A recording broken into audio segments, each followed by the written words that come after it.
I am super sad. Of all the shows that have an announcement for a second season on the broadcast of their last episode, why could Kageki Shojo not be one of them? I am super sad now that this series is done. It's been a joy for me every single week watching this series, and I just want more. I just so badly want more. But yeah, this is my thoughts on the finale, episode 13 of Kageki Shojo. So let's jump into it. So yeah, obviously opening up this episode, we get the performance between Ando, Sarasa, as well as a couple other girls to do their performance of the Romeo and Juliet play. Obviously, Ando completely flooring everybody with his performance, really shocking all the girls and making them unable to really perform at the time. But thankfully, Sarasa does not stutter. She jumps right in there and absolutely nails her performance. You definitely see a lot of that passion and everything that's kind of just bellowing out from her. And it was interesting because it was playing off a lot of backstory with Sarasa as she was really kind of experiencing the situation and applying it to her own experiences. One of the things they point out is Dai Sensei, he's at her house, and he's trying to let her know that it's not about really just yelling. It's about your pose and how you project yourself from your stomach that really sells the character. In Kabuki, he's mentioning the idea, he says the mei, which essentially is the Kabuki pose. Why they do their pose is to really capture the audience, to show them to pay attention to me. And that's what she does, is she makes sure she gets her pose perfect, as well as, like I mentioned, the aspect of really projecting from the stomach and not so much yelling. And similarly, they have the other girls kind of messing up because they're hearing how loud Ando is, and they're assuming that they need to be loud just like him to kind of match his pitch, but all they're doing is yelling. And so these two aspects are being applied to her as she performs, and it nails it. It nails it in every sense. And then when it comes to her inspiration, the other thing that she's really hitting heavy on in her history is obviously the moment that these people are talking about, well, at least this girl in her room, is talking about Akia's performance. And she there, as a young girl, is really enveloped in jealousy. Like, she wants to be there. And again, that aspect of that desire and jealousy and something that she's lost is something that drives her to have that inspiration that she needs to perform her role as Tybalt. Following this, they have, of course, a lot of voting happening. A lot of the teachers are mentioning the idea that they kind of were surprised at just how unsplit the voting was. Like, it's very specific about what everybody believes was the winner. They were voting in a sense to these few that were just the standouts of everybody else. And they really are hoping that that really inspires them to learn more and get better at their craft. But being the way they are, they choose to wait a very long time before they announce who won, and they finally post it downstairs, and yay, Hijiri coming out of nowhere and going, "Hey, Sarasa, you're not allowed to go down there and check to see if you got it. You got to go clean this room." I don't like Hijiri. I really don't like her. All the way into the end, she's annoying. But what that allows them is all kind of basically learn about if they got their roles or not separately. So we have to wait to see if Sarasa actually pulled it off. Aya immediately goes down there and she comes to find out that unfortunately she did not get the role. That very much surprised me. I was really thinking she was going to get the role, but it does technically lead into the idea that Aya is apparently at this point going to be having her first failure. Like, she assumed that she was the best. Hiji was even building her up to thinking that it's an easy go. You got this, Aya. You're obviously the prettiest and everything. You're going to get this. But it would discount what Aya was doing. Aya seen this huge, massive growth in the last episode, and I think to have her not get that role is really a downturn for her as a character. And so it was really fantastic to see, unfortunately, that I did not win, but fantastic to see that Aya, in that push, achieved what she needed to achieve, thus giving her that build-up that she needed from what Hoshino said to her. Like, she could do this. And obviously her singing was probably a huge part of that. She is technically the golden child when it comes to all of them and how she performs her song. It was definitely interesting to see that not really... Besides Sarasa and Aya, the other two girls were kind of just nameless girls thrown in there. So that was a little bit troubling. Like, these randos girls that just show up out of nowhere apparently are the other two roles. But again, I think that's that aspect of really kind of showing them they have room to grow. Like, they can get further. It kind of is a bummer seeing specifically Hoshino having that thrown in her face. But again, giving that room for them to really grow. And it was cool seeing Hoshino really stand up for Aya. As everybody's like, oh, well, isn't she like the worst of the class? why would she get the role? Oh, it must have been her parents. She's like, her parents are bakers, so you thinking you lost your role to a bunch of bread? And she's like, well, and my parents could have easily, if that was the case, my parents would have easily gotten me my role. That's not the case. Aya won the role because Aya performed excellently. It was cool to see a scene with Sawa going to Ando and them talking about essentially her not getting the role. She claims that she doesn't believe that there was an error that they made that decision, but more so that she wants to know what she's inadequate at. And this gets into discussion about the certain play that kind of highlights the idea of a competition between a prodigy and how she feels a little upset in the idea that if Sarasa was not there, she probably would have gotten the role.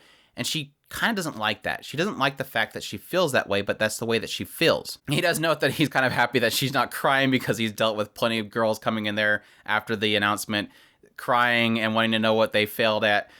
But she does get her moment of crying because later on, when she bumps into the second year, that's the class rep, they kind of have a little bonding moment where she realizes that, she's not alone. Like, this other girl does have the same feelings that she does. That everybody expects perfection out of them because they need to be this infallible class rep that fails at nothing. But she does technically appreciate that Sawa has kept all these girls in check just to allow the second years to not have to worry too much about the first years. And in this sense, allows Sawa to really realize that she's appreciated and then start crying. But also, Ando does point out to Sawa that they were technically tied. They both had 17 votes. The tiebreaker was Oki. And Oki-sensei, she does confront Oki-sensei and says, why did you choose Sawasa? Like, of the two of us, we were tied and everything. Why did you choose Sawasa? And the decision came because apparently Oki is like a massive Coca fan. And so apparently her decision was based on what she believed the fans wanted. And she's seen two different things from both Sawa's version of Tybalt and Sarasa's Tybalt. The fans as females would obviously see themselves in the role of Juliet. And so anything that's projected on the stage is to them. So as they project themselves into Juliet, in the case of Sawa's Tybalt, they would be seeing that Tybalt is angry for not getting them. Like, Tybalt does not get the viewer's heart in the end, and that hatred is the love that they'll have for Tybalt. Whereas when they see themselves in Juliet, in the case of Sarasa's Tybalt, they would see Tybalt as being sad because they finally realized that they loved her in their final moments. And this turns into some goofy thing where she starts talking about, they translate it as fangirl moments. But in actuality, what she's saying in the actual Japanese is moe. That Sarasa's Tybalt would be moe. And like I said, it's a fine translation, but as a longtime Japanese anime fan, it's fine to see moe being used in that specific choice of time. But I love this scene so much because it's kind of pointing out this idea of how much of Oki sees it from the perspective of these female fans. Obviously, we mentioned before that Kyoka in this particular setting is being really pointed out as being a female audience pastime. That the audience is majorly female, and so the females often being very scrutinizing and very picky about what's on the stage would obviously see it from this perspective. And again, it's pushing this idea of how a viewer would see themselves completely engrossed in what they're watching, so much that they feel themselves inside the roles of the characters. And so based on how they even portray the characters themselves will create this different sense of what the story is being told.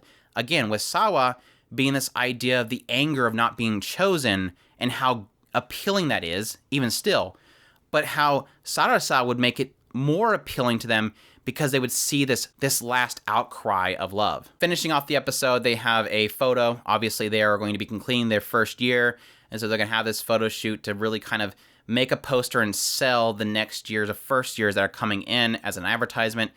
So this essentially is their first job they've ever actually done for the Kyoka, and so obviously they're really excited for that. And that kind of concludes it. Again, super sad. I'm super sad. Again, excellent episode. Obviously, the other thing that I forgot to mention was Ai obviously did not get her role to Aya, and this does definitely frustrate her. They do have this brief scene where she is meeting with Taichi, and She obviously didn't get the role, so she's filled with anger. And not anger really, is more disappointment.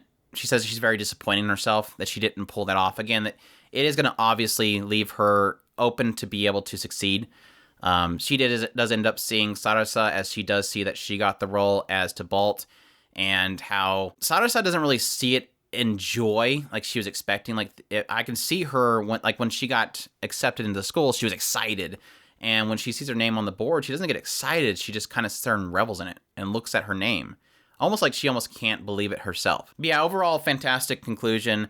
I am a little bit upset because I did kind of wish that we got to see the performance at the festival.